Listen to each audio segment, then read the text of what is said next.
Hey, I hope you're doing well. My name's Jake. I'm a big fan of making music. And as a music maker, the piece of equipment I'm using the most is actually not my bass, it's not my guitars, and it's not my keyboard.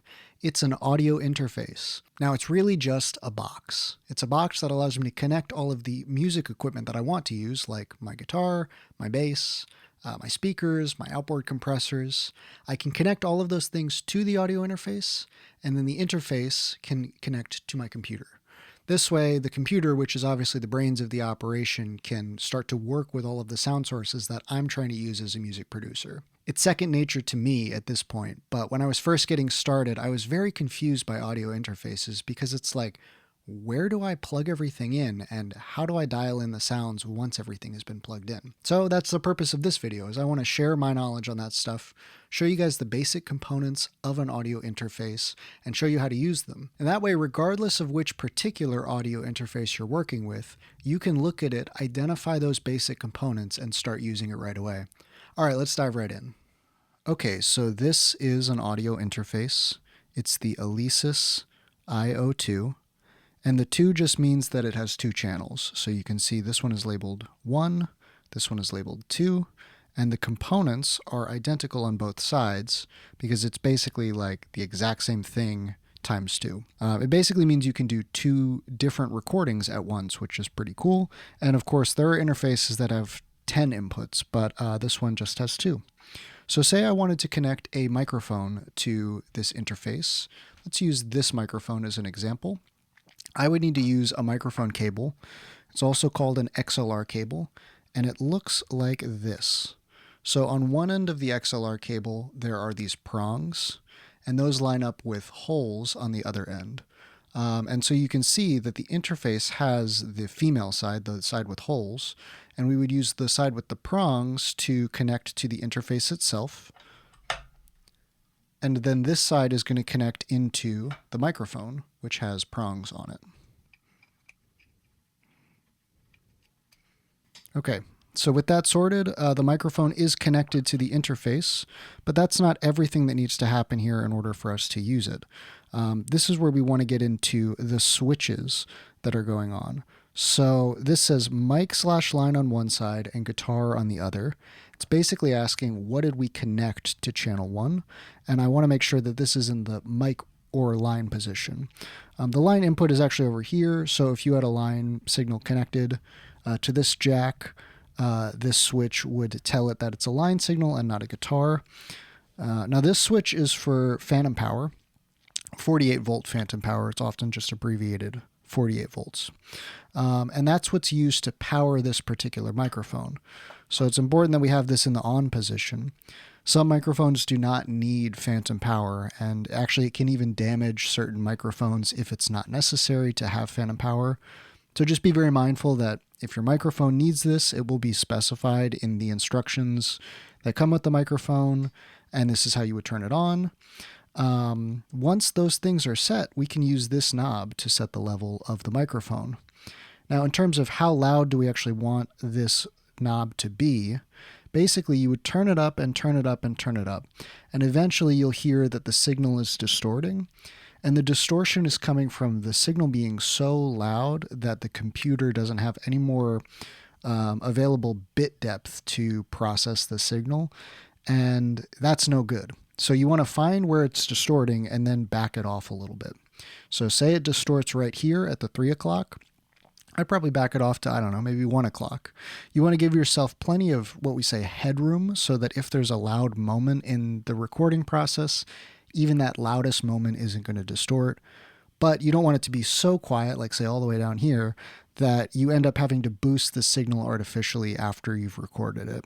So that's how you would set everything up to record with a microphone. Let's get this disconnected and I'll show you how to plug in a guitar. All right, so a guitar would plug in with something like this. And obviously that's going to go into this corresponding jack right here that says guitar. And then it's the same deal. So we want to make sure that the interface knows we've connected to guitar now. So I'll flip that to the guitar setting, and then I can use this knob to, again, set the level in the exact same way I just described with a microphone.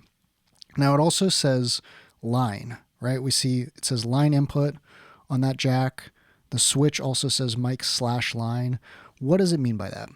Well, a line level signal is essentially the output of like a compressor or something that's already been recorded. It's much, much louder than a guitar.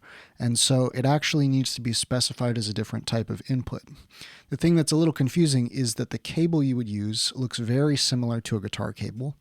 It actually fits in the same jack, but the difference is that there's actually a ring in between the tip and the sleeve. And that ring allows it to carry what's called a balanced signal.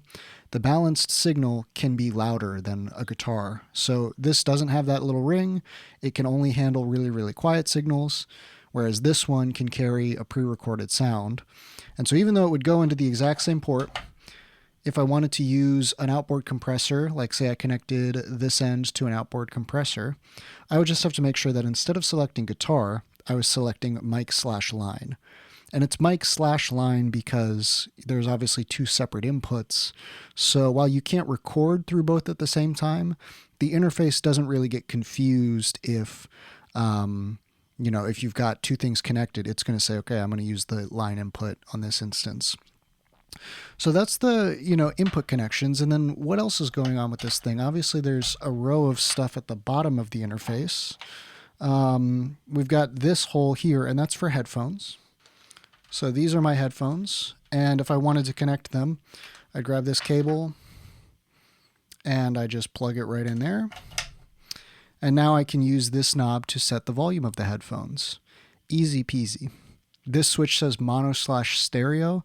It's basically determining if you're listening to a left and a right signal, or if those two signals are combined and then, sent identically to both the left and the right. Honestly, if you're a beginner to interfaces, I'd recommend just leaving that in stereo for as long as you live. There are instances as a mix engineer where you might want to flip to mono and, use that to check the phase between two sound sources. 9 times out of 10, even a mix engineer is going to keep it in stereo. So if you're new to using an interface, that's what you want to use. Now this main level knob is very similar to the headphone volume, except instead of controlling the headphones, it's actually going to control the outputs up here, which I didn't show you earlier, but there's actually a couple connections over here, and these would go to your speakers. So if you have a speaker set up, you connect them through here using line level cables. And then this knob would control the volume of the speakers. And so it's nice to be able to control your speaker knob and your headphone knob independently. It's very useful. Now this one says monitor mix. What the heck is that? Basically, your monitors are your speakers that you're listening to, often called monitors. And this will control what is going to the monitors. Is it listening to the USB side of your computer, which is like all of the stuff that's in your computer, or is it listening directly to the inputs that we've set up here? If I roll this knob over to the direct side, you will not hear the sounds coming from your computer. You will just hear what is connected to the interface. And then, of course, you can blend between the two. Now, how often would I recommend using this? Honestly, if you're a beginner, just keep it on the USB side. It's one less knob to think about, just like with this mono stereo switch. You can just set these like this and you never have to worry about it again. But this is here as you get more experience. If you ever need to blend between those two things, you have the control to be able to do that right here. So that's essentially all of the connections on this interface. The last thing I'll mention is that on the top, we do have those other connection points. And we've already talked about these monitor outputs. But how do you connect this to your computer? Well, that's the purpose of this USB port. So on one side, we're going to have the USB, just a very typical USB. And then it's going to connect with this type of cord. I think it's called a D connection. But you would just line it up with the port, plug this in on the computer side, and you might have to download a driver depending on the interface that you're using. The driver is basically just software that allows the computer to recognize and communicate with the interface, and you should be good to go. So that's a quick look at a basic audio interface, and hopefully this got you familiar with all of the essential things that you'll have to know before you start using your own audio interface.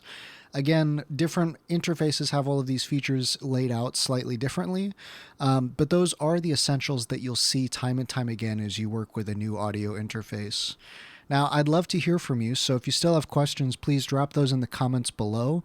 I'll try to make a video about those things if I can. Now, if you like the video, definitely hit the like button. It's the best way for me to know what kind of content you guys are into as I continue to work on the channel. And that's going to be it for this one, so thanks so much for watching, and until next time, let's go make some music.